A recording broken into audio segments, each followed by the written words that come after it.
Grupo Imagen presenta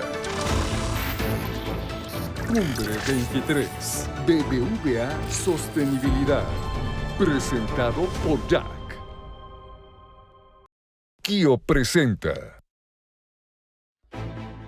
Claro que continuamos aquí en Cumbre Imagen 23 Sostenibilidad, y para dar la bienvenida ahora a una de nuestras empresas comprometidas, quiero saludar a Rodrigo Pacheco. Mi querido Rodrigo, nuestro experto en negocios y titular de imagen empresarial, así que él es el encargado de entrevistar a nuestra primera empresa comprometida, que es Kio. Adelante.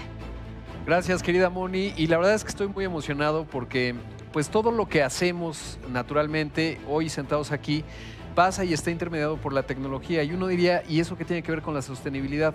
Pues finalmente todo ese procesamiento implica consumo de energía, y por lo tanto, pues todo lo que estamos realizando, incluso cuando mandamos un X antes Twitter o cualquier comunicación, pues estamos utilizando justamente un centro de datos de manera indirecta, y para hablar de eso te agradezco mucho, mi querido Bernardo González, el director de operaciones de Kio IT Services, que está con nosotros, porque es un mundo apasionante, además que tú y yo lo platicamos todo el tiempo, nos mandamos cualquier cantidad de WhatsApps para compartir pues el avance de la tecnología, y sobre todo hay mucho hemos hablado de la inteligencia artificial y ejemplos como el de Google con DeepMind, que están revolucionando no solo el tema del desdoblamiento de las proteínas y AlphaGo y AlphaFold, etcétera, sino también lo que implica el insumo de los data centers, que finalmente pues es un aspecto fundamental que no es aparente, pero que finalmente contribuye mucho a la mitigación de gases de efecto invernadero. Sí, absolutamente. Muchas gracias por la invitación. Y pues sí, hoy en día todas las empresas tenemos una parte de digitalización muy importante. Utilizamos las aplicaciones, nuestros teléfonos móviles, y todo eso viene de un centro de datos donde están estos servidores, son unas bodegas enormes. Ahí están los equipos de comunicación, de almacenamiento, y todo se alimenta con electricidad. Ese es el componente más importante de consumo de energía eléctrica. El segundo es que esos equipos hay que enfriarlos. Y estos equipos de enfriamiento también consumen electricidad. Entonces, efectivamente, esta empresa DeepMind, que después fue adquirida por Google, metió algoritmos de Machine Learning. Ahora es una práctica muy común en toda la industria para analizar todas las variables que juegan en un centro de datos. Hay diferentes aplicaciones, diferentes procesos. Unos son más intensivos en las noches, otros en los fines de semana, depende del negocio. Y entonces todas esas variables las analiza un modelo de Machine Learning, y con eso puedes llegar a hacer reducciones hasta de un 40% del consumo de la electricidad que tienes en esta parte de enfriamiento, que es muy importante para contribuir a toda la sostenibilidad. Claro, y es bien interesante porque cuando uno ve justamente pues todo este procesamiento y estos racks generan mucho calor. Correcto. Y entre más potentes, por ejemplo, un modelo de lenguaje natural que corra a través de ciertos procesos, pues va a calentar, digamos, el hardware, lo diríamos así. Y es bien interesante soluciones como la de Microsoft, por ejemplo, que incluso ha hecho data centers sumergibles. ¿Cómo es y cómo funciona? ¿Cuál es ahí la aproximación que han hecho ellos? Sí, es bien interesante. Microsoft fue el pionero hace 10 años, creó un proyecto que se llama Natic. Lo pusieron debajo del agua, en el mar, en las costas de Escocia, durante 2 años. Imagínense que es un cilindro como estas pipas de gas o de gasolina, estos trailers. Y adentro pusieron 2 pasillos con 6 racks de un lado, 6 racks del otro. Cada uno de estos racks tiene una capacidad para 40 servidores, también equipos de almacenamiento, y tenía adentro sus propios sistemas eléctricos para tener toda la alimentación. Esto se sella totalmente al vacío porque se va a sumergir en el mar. Se saca todo el oxígeno, todo el aire, y se le inyecta nitrógeno, que es un gas muy estable que evita la corrosión. Entonces se prende todos los equipos de cómputo. Solamente hay 2 entradas, una para la energía eléctrica y otra para la conectividad. Se baja, en este caso, este proyecto lo bajaron más o menos a una profundidad de 35 metros y lo dejaron ahí trabajando durante 2 años. El proyecto fue un éxito total, y ahora es una práctica también en la industria que se está replicando. Como siempre, China, muy adelantado, ahora en las costas de Hainan, tiene un proyecto que lo va a hacer aquí 2023 al 2026 para instalar 100 de estos centros de datos en una costa. En 2023 ya instaló 47 de estos, y de aquí al 2026 va a instalar el restante. Entonces vamos a empezar a ver este tipo de instalaciones cada vez con más frecuencia, porque también hay otra cosa muy importante. En todo el mundo hay cerca de 1.300.000 kilómetros de fibra submarina, todas estas conectividades que unen los continentes de Europa, América, Asia, y son estas fibras que tienen una gran capacidad de hasta 100 terabits por segundo. Entonces, ponerlo en una costa tiene mucho sentido. Y a tu punto del enfriamiento, el agua físicamente conduce 4 veces más el calor, lo disipa en comparación del aire. Y entonces no necesitas sistemas externos de bombeo, simplemente todo el calor que está generando este cilindro, las mismas corrientes marítimas están intercambiando el calor y es un aspecto muy importante para la sostenibilidad y el planeta, ¿no? Qué interesante, y sobre todo porque además no solo es la orientación en términos de la mitigación de la intensidad del consumo energético, porque además tiene mucho sentido económico, y algo clave en esta discusión que estamos teniendo hoy es que no es solamente un aspecto de responsabilidad social de las empresas, que sí, pero además tiene un imperativo de negocios muy obvio, ¿no? Porque evidentemente estos data centers en China pues consumirán sustancialmente bastante menos energía por el enfriamiento, porque además es contraintuitivo. Cuando tú tienes que enfriar algo, necesitas un motor que va a generar calor a su vez para extraer el calor que quieres disipar, ¿no? Correcto. Y eso resultaría contraintuitivo, que tienes que calentar para enfriar, pero exacto, así funciona. Así funciona, una parte de la energía la consumes. Y fíjate que ya que los pusieron en operación, hay otras componentes bien interesantes, ¿no? Por ejemplo, en términos de seguridad física, hay proyectos que están pensando sumergir estos centros de datos a profundidades, por ejemplo, de 3 kilómetros. Entonces, para que alguien llegue a atacarlos o tratar de hacer algún daño es muy complicado, solamente se podría con sondas. O también en los temas de datos, seguramente mucha de la gente que está aquí en las empresas, hay un tema que tiene que ver con dónde están los datos, ¿no? La soberanía famosa. Entonces, por ejemplo, muchas instituciones de gobiernos quieren que los datos no salgan del país. Y ahí hay un gran dilema, ¿no? Con las nubes públicas, etcétera. Entonces, podrías instalar centros de datos en aguas internacionales, ¿no? Y al estar en aguas internacionales, pues el tema de la soberanía se vuelve muy interesante, ¿no? Qué interesante lo que acabas de mencionar. Y además tiene mucho sentido en México, por ejemplo, ahora que mencionabas los data centers, les llamaría yo tácticos, porque la latencia, es decir, el data center que está cerca de ti, pues es mucho mejor que el que pueda estar, por ejemplo, en Texas o en algún lugar de Estados Unidos. Correcto. Que tiene un montón de infraestructura. Y creo que de ahí también hay mucha racionalidad, digamos, en lo que ustedes han hecho en toda la región, en toda Hispanoamérica, diría, y que finalmente pues contribuye, porque claro que hay sus complejidades en México en el tema eléctrico, ¿no? Y entonces entre más eficiente seas, menos problemas vas a tener, e incluso te va a reflejar bien en tu informe en términos de lo que estás mitigando. Exacto. Y también en las costas es muy común que toda la generación de energía eólica, estos grandes ventiladores, pues están cerca de las costas y entonces podrías tomar de ahí esa electricidad, ¿no? También hay otras fuentes de energía a través de las corrientes marinas o el propio oleaje, que podrías también hacerlo de una manera muy limpia con toda esa energía. Claro.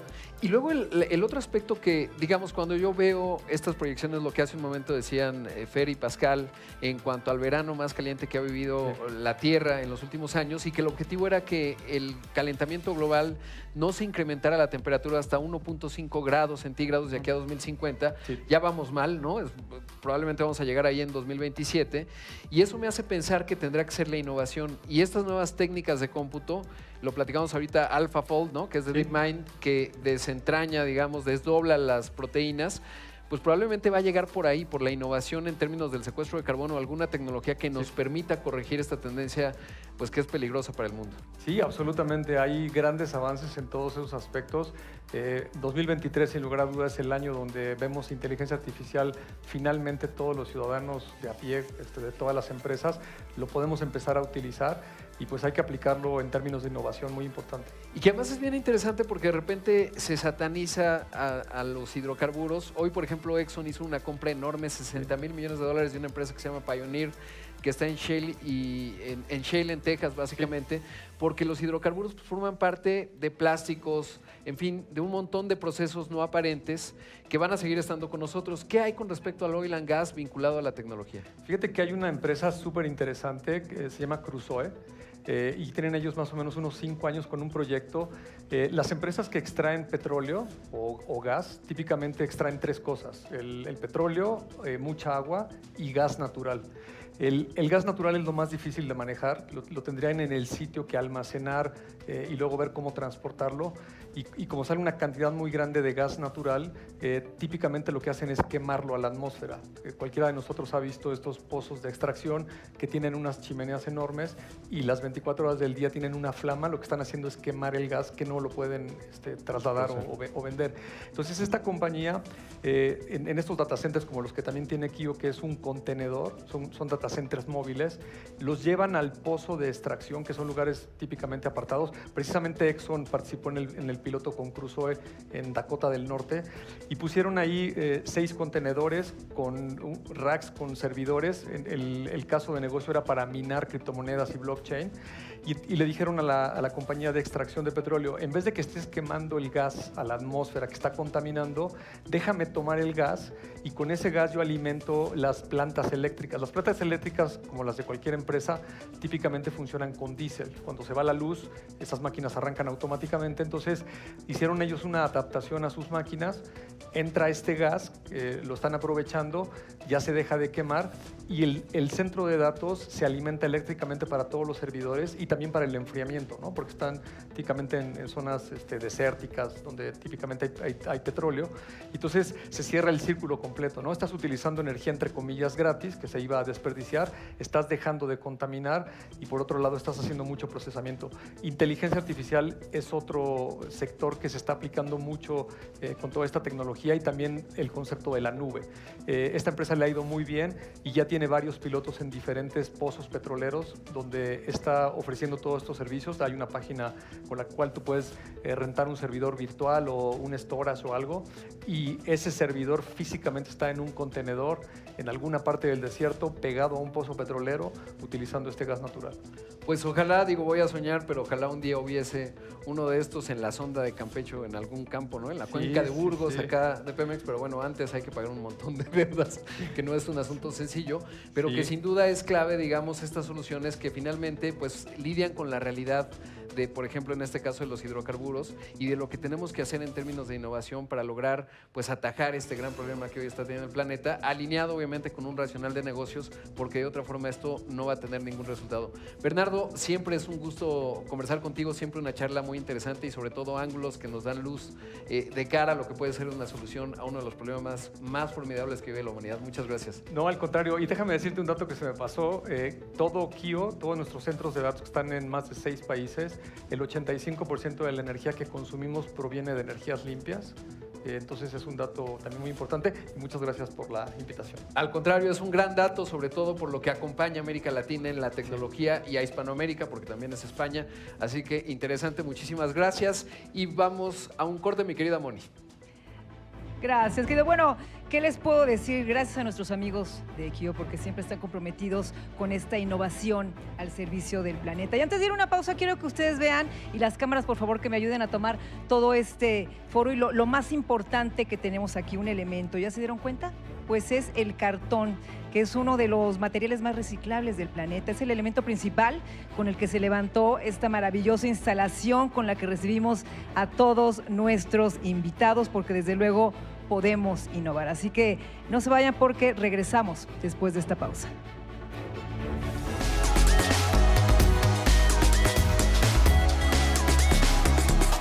Porque, Bernardo, ¿cómo estás?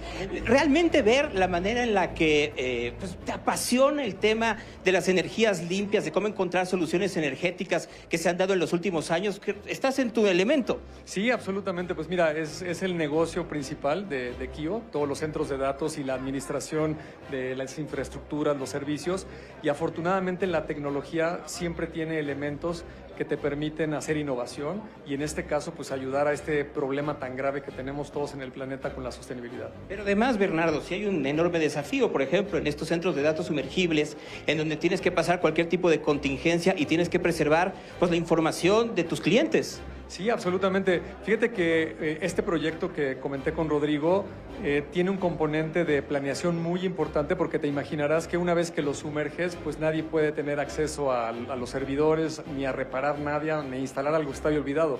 Entonces tienes que hacer muchas simulaciones para ver todos los escenarios, mecanismos de observabilidad, de monitoreo, las cargas que vas a estar corriendo, qué pasa si los equipos se descomponen, la conectividad de los datos, en fin, es muy interesante todo el proyecto que conlleva y apenas es la puntita del iceberg, ¿no? Estoy seguro que en los próximos años y las décadas hacia adelante vamos a ver muchos proyectos como este. Tú estás viendo el futuro para allá, estás viendo que los datos van a estar, porque además sostienes el medio ambiente, no gastas demasiada energía y puedes cuidar los datos de gran forma. Así es, absolutamente. Kio presentó